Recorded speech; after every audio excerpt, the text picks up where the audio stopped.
Moin, liebe Lüt. Der Freitag ist da.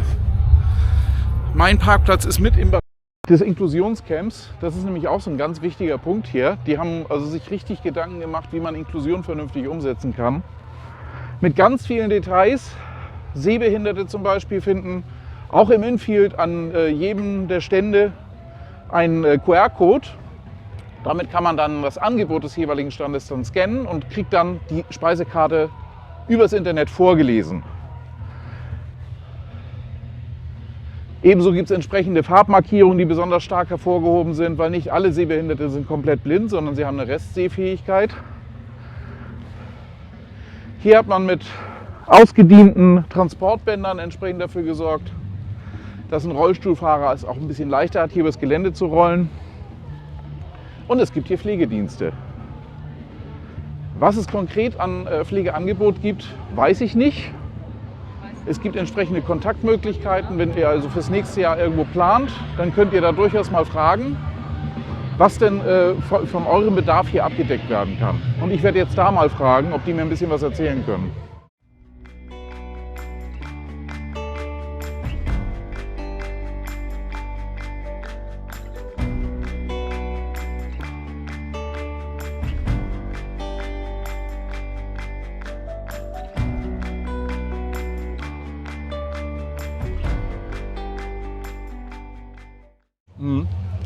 Ja Mensch, ich habe jetzt gerade mal so gefragt, als ich hier so rübergekommen bin, habe ich auch gleich den richtigen Ansprechpartner hier gehabt. Björn Genau. sitzt mir gegenüber. Hallo. Du bist schon seit ein paar Jahren hier im Gange, habe ich so mit aufgeschnappt.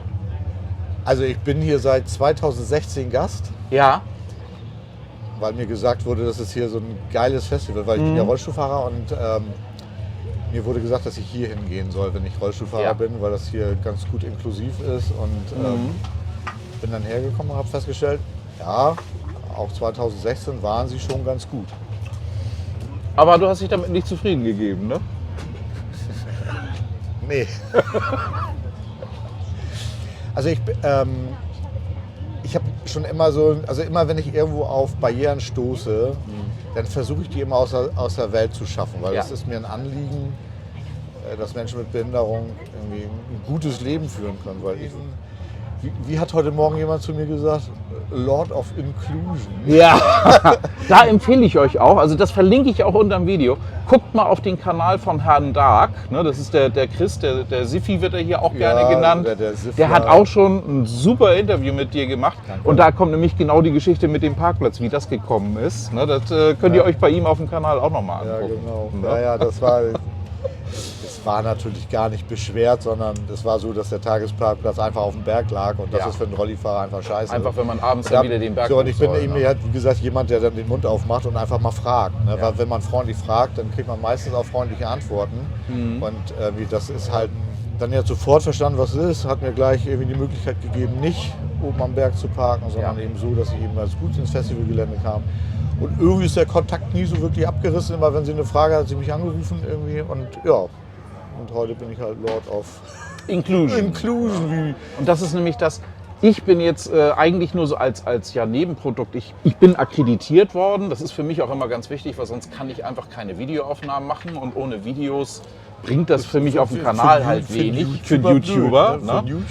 Und jetzt ist es hier tatsächlich so, dass alle Pressegäste im selben Bereich, aber ganz hinten. Wir nehmen also keine Plätze hier vorne dann weg, aber wir sind ganz hinten in dem Bereich auch. Genau, mit das war tatsächlich am untergebracht. Anfang anders, Ja. weil die Presseleute waren meistens Die waren früh da. Die waren früh da und wollen natürlich auch nicht weit laufen. Ja. Aber wenn du gehbehindert bist, dann ist es natürlich so. Da ist jeder Meter. Genau, da zählt jeder Meter, exakt.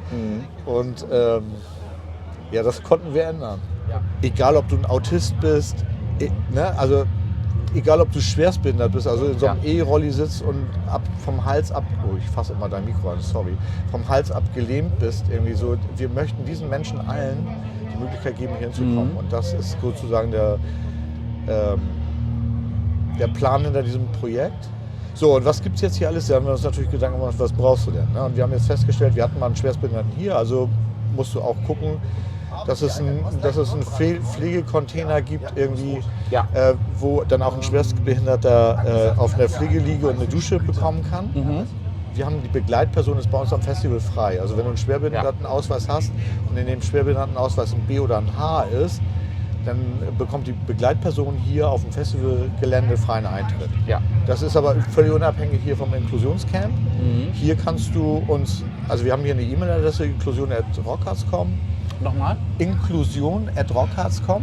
Blende ich mit unter dem Video genau. ein, ja? Da kannst du eine Mail hinschicken und kannst sagen, warum du hier in diese Inklusionscamp kommen möchtest. Ja. Und wir haben hier blinde Menschen, wir haben hier gehörlose Menschen, wir haben hier Menschen, die nicht gut laufen können, mit Rollatoren, mit Rollstühlen, alles mögliche. Wir haben Leute mit gebrochenem Bein, die eine Orthese tragen und. Die sind hier alle untergebracht. Das haben wir hier. Wir haben hier 3 examinierte Kräfte und ich weiß gar nicht genau wie viele. Ich glaube 25 Pflegekräfte, und das sind in der Regel Azubis, die hier jetzt rund um die Uhr die Pflege sicherstellen. Das heißt, rund um die Uhr kannst 24 Stunden am Tag. 24 Stunden am Tag können wir hier Pflege gewährleisten. Und durch die examinierten Pflegekräfte, die wir dabei haben, also das sind dann Anleiter, können die Azubis dann diese Pflege auch machen. Ja. Ne, so. Die arbeiten tatsächlich im Dreischichtbetrieb und das haben wir im letzten Jahr eingeführt und es ist hier Bombe eingeschlagen. Also das hat gut funktioniert. Wir haben hier ein Sanitätshaus, also so ein mobiles Sanitätshaus. Ja. Das heißt, wenn du hier mit deinem Rolli oder mit deiner Prothese oder mit irgendeiner Gehhilfe Probleme hast, gehst du zu ihm hin und der fixt das Problem. Also wir kriegen hier fast alles gebacken, was irgendwie da ist, was so im Alltag wirklich vorkommt. Ne? Und du hattest mich, glaube ich, im Vorgespräch gefragt, ob ich mal aufzählen kann, was alles an Pflegeleistung hier möglich ist. Ein Wort, alles. Also alles. Genau, wir haben hier examinierte Pflegekräfte. Okay, was wir hier nicht können, wir können nicht operieren, weil wir haben keine Ärzte. Ja. Aber ansonsten, so was Pflege angeht, sind wir hier irgendwie das ist ziemlich super weit Aussage. vorn. Ja. Weil genau, was mir noch ganz wichtig ist, weil da hast du noch nicht drauf. Wir haben schon über Sehbehinderungen gesprochen. Da ist auch ganz viel, habe ich auch im Intro. Das hast du gar nicht gehört, weil da bin ich hier runtergegangen und habe für mich selber reingesprochen.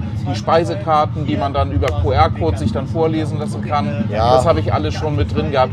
Aber ein Punkt, den ich auch noch gesehen habe beim Sifi, die Sonnenblume. Ah, okay. Ja, die Sonnenblume, genau. Ja. Also Menschen mit Autismus, also aus dem Autismus-Spektrum, die haben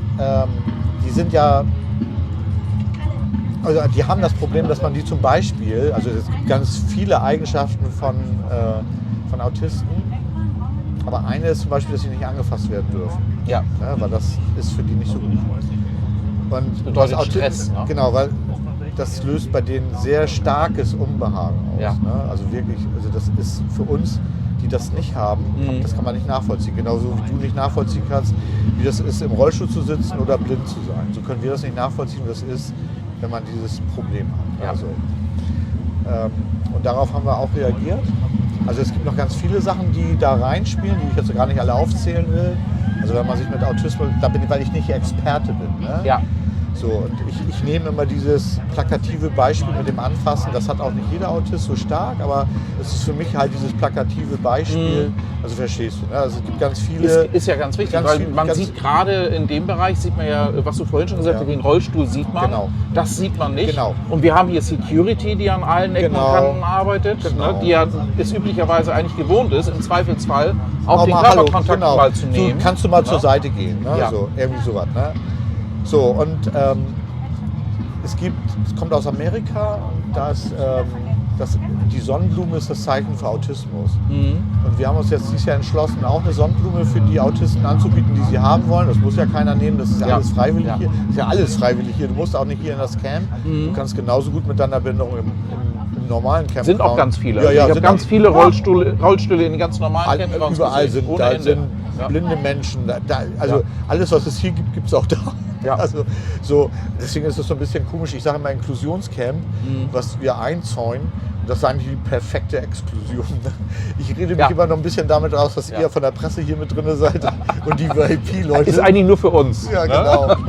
Der Zaun, genau. Wir bräuchten den nicht. Ne? Nee, also wir haben diese Sonnenblume eingeführt und wer sie nehmen darf, kann sie nehmen. Und unser Personal ist eingewiesen, dass die Sonnenblume eben bedeutet, was das bedeutet. Ja. Und die sollen dann hoffentlich auch entsprechend handeln. Das ist natürlich immer klar. Ja. Ne? Aber also es so viel ist Personal ein ideales Bild. Genau, also wir versuchen. Du kannst einfach sagen, okay, wenn ich jetzt als autistische Person oder als Betreuer derjenigen sehe, das ist tatsächlich eine Problematik bei mir, wie du schon gesagt hast, freie Entscheidung. Ich kann mir die Sonnenblume ranmachen oder ich lasse es halt weg. Genau. Ne? Und unser Button ist sehr schön geworden. Ich habe ihn gerade vorhin gesehen. Das ist einer von meinen Fans. Du bist herzlich gegrüßt, weil der hat auch von mir einen Aufkleber gekriegt gleich. Der hat mich direkt angesprochen, weil er Abonnent ist, schon seit längerem. Mensch, du stehst auch hier im Camp, das ist ja toll. Und ja, cool. Der hat dann auch gleich diesen Button gehabt und ich wusste sofort, weil ich das Video gesehen hatte vorher, okay, weiß ich da schon mal wieder, was da Sache ist und kann mich entsprechend verhalten. Ja, genau. Weil ganz schnell ist es so, dass man sagt, Mensch, du willst doch bestimmt ein Foto machen und nimmst den in den Arm. Ja, ganz genau. Das sind genau die Situationen, solche Sachen, die man dann vermeiden kann. Ne? Wir müssen es irgendwie jedem Gast überhelfen, aber so weit sind wir noch nicht. Ne? Also auch in Deutschland noch nicht. Ne? Also es hat mir einen wahnsinnigen Spaß gemacht mit dir, dieses Interview. Ja. Ich bin gespannt darauf, wie ich das zusammen... Wenn ihr jetzt merkt beim Schnitt für das Freitagsvideo, dass das ein bisschen holprig ist, dann wisst ihr spätestens jetzt, weshalb das so holprig ist. Und die Labertasche, das ist die Langfassung ist ja dann auch noch da. Ne? Es war mir eine Freude. Es war mir auch eine Freude. Danke dir. In diesem Sinne. Und wenn ich hier auf dem Rockharz bin, dann haben wir hier natürlich auch die Europameisterschaft und auch darauf ist Rücksicht genommen worden. Das Spiel Spanien-Deutschland wird da hinten auf der großen Leinwand übertragen. Startet jetzt so in ungefähr 20 Minuten. Drücken wir unseren Jungs mal die Daumen.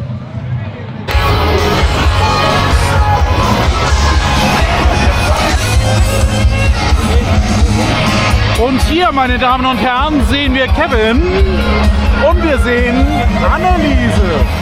Als wir gestern Anneliese besucht haben, war Anneliese schon im Feierabend. Ne? Genau, klar betrunken. Anneliese musste früh ins Bett gehen. Heute ist sie stabil am Start. Aber heute haben wir sie am Start. Und damit kommen wir jetzt gleich zu Kissin' Dynamite.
Kissin' Dynamite ist auf eurem Platz.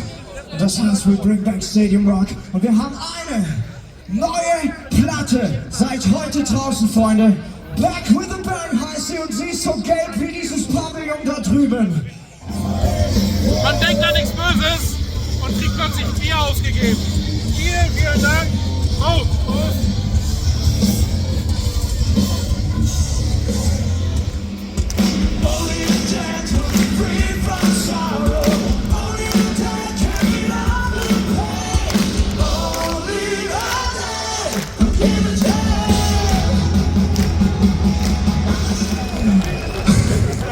Unfucking fassbarer Passopener. Es ist ein paar Jahre her, seit wir zuletzt hier bei euch waren. Und es hat keinen Funken seiner Schönheit verloren. Schön, dass ihr da seid!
Ziel hoch?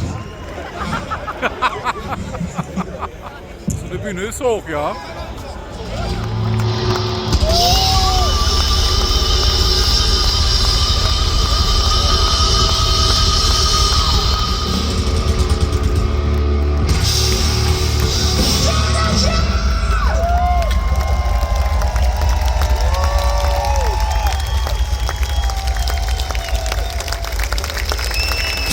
Vielen herzlichen Dank, Rockers! Hier ist der Spielstand gerade. 0:0 noch. Halbzeit ist rum. Erste Halbzeit immer noch 0:0. Wenn ihr euch mal von den Bühnen umdreht und hier im hinteren Bereich seid, hier haben wir dann noch mal ohne Ende Verkaufsstände, wo ihr euch mit allem Möglichen eindecken könnt. Von Piercings, die auch live gestochen werden hier, vom Trinkhorn zum T-Shirt, vom Piercing zur Halskette, alles da. Eines exklusives Preview, Olaf Hallo. und Elsa Elsa, hallo? kommen auch nach Wacken. Ja, auf jeden Fall. Ihr kommt nach Wacken.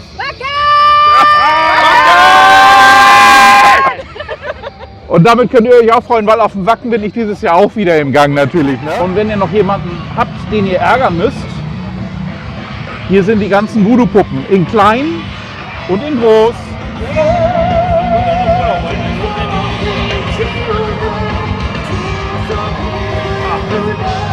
Danke sehr, ein Dank dem edlen Spender. So, zwischen zwei Bands. Das Video ist ja vom Freitag. Es wird am Samstag kommen. Es wird allmählich Zeit, sich mal einen Kopf zu machen, wie es nächstes Jahr aussieht. Ne? Rockarts 2025, Line-Up. Powerwolf sind dabei. Glory Hammer, Fersengold, Sodom, Dark Tranquility, Overkill, Heaven Shall Burn. Viele gute Gründe, ne? Vom 2. bis zum 5. Juli 2025 wieder in Wallenstedt. Das ist einfach zu geil. Du bist also das Ende der Nahrungskette. Er hat dir das Schild in die Hand gedrückt. Und jetzt wartest du auf den, an den du es abgeben kannst. Zeit wird's, ja? Willst du denn einen Burger? Nee, ich glaube, ich nehme heute keinen Burger.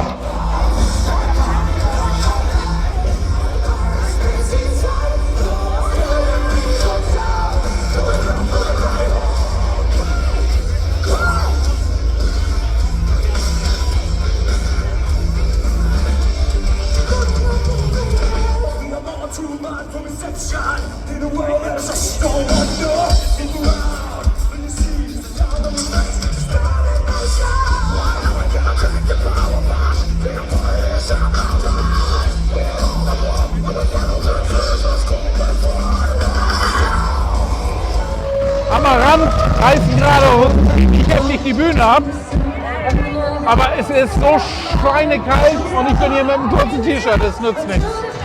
Ich muss mir erstmal einen Pullover holen. Ich war durchgefroren, als ich gedacht habe. Ich habe mich jetzt echt erstmal eine Runde im Auto aufwärmen müssen. Und ich war schwer am Überlegen, ob ich mir nicht noch zusätzlich zum Pullover auch noch die Jacke anziehe. Aber jetzt, nachdem ich durchgewärmt bin, geht das. Amarante habe ich damit verpasst. Die 1, 2 Songs am Anfang habe ich noch mitgehört. Alestorm ist jetzt schon auf der Bühne. Damit geht es jetzt weiter. Und wie das immer so ist, gestern habe ich hier noch in der Schlange gestanden und die war schon relativ kurz. Jetzt haben wir beim Merch eigentlich keine Schlange mehr. Aber ihr seht es auch, die Auswahl ist auch sehr stark ausgedünnt. Das eine Shirt von mir gibt es noch. Das zweite, das ich mir ausgesucht habe, gibt es nicht mehr. Die Größen sind auch immer ausgesuchter. Also es lohnt sich schon, wenn man ein bestimmtes Motiv haben will, wirklich sich rechtzeitig darum zu kümmern. Ihr könnt das übrigens vorbestellen. Das ist vielleicht die Idee für nächstes Jahr für euch, dass ihr euch den Merch vorher auf der Webseite raussucht und eine Vorbestellung abgebt. Und dann habt ihr hier die Sicherheit, eure Größe ist da, euer Motiv ist da. Und ihr müsst nicht irgendwo euch in die elendlange Schlange anstellen. Ist ja für euch zurückgelegt. Die finden hier natürlich auch überall Nahrung. Und zu befürchten haben sie auch nicht viel. Und hier vorne ist gleich das Zuhause. Also die gehen nie weit weg von der Sicherheit. Und ihr seht hier schon die Brotkrumen überall rundherum.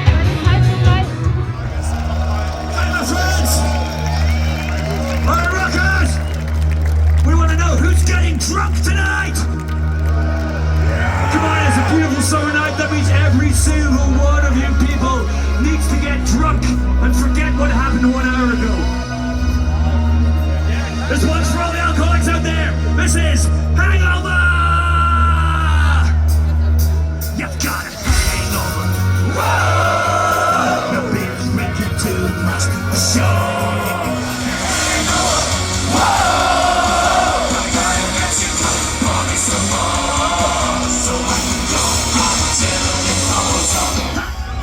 After all that silliness, I think it's time for some fun! You guys and girls ready for some fun?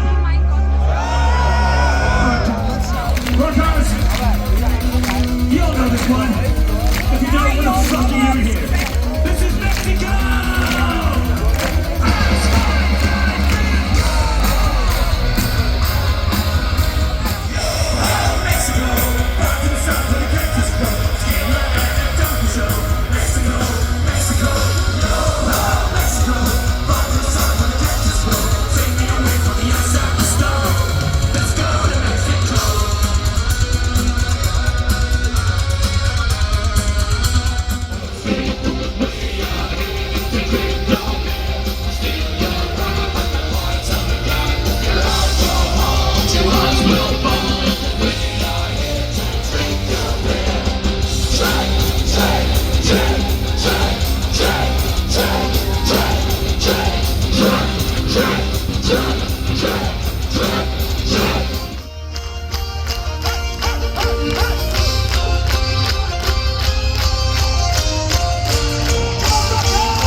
Da geht die Luft aus der Ente raus.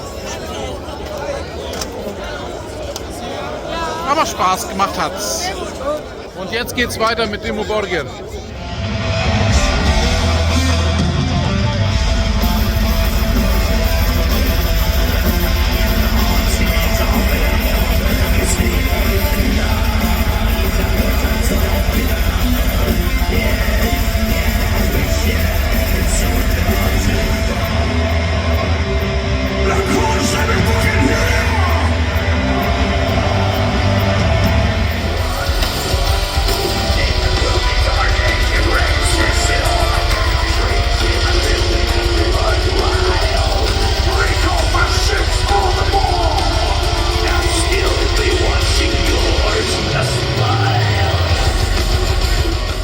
You guys must be getting really tired.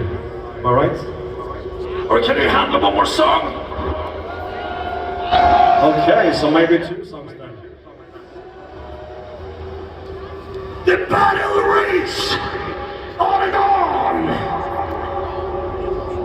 This is Progenies of the Great Apocalypse.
Thank you so much for your guys' support.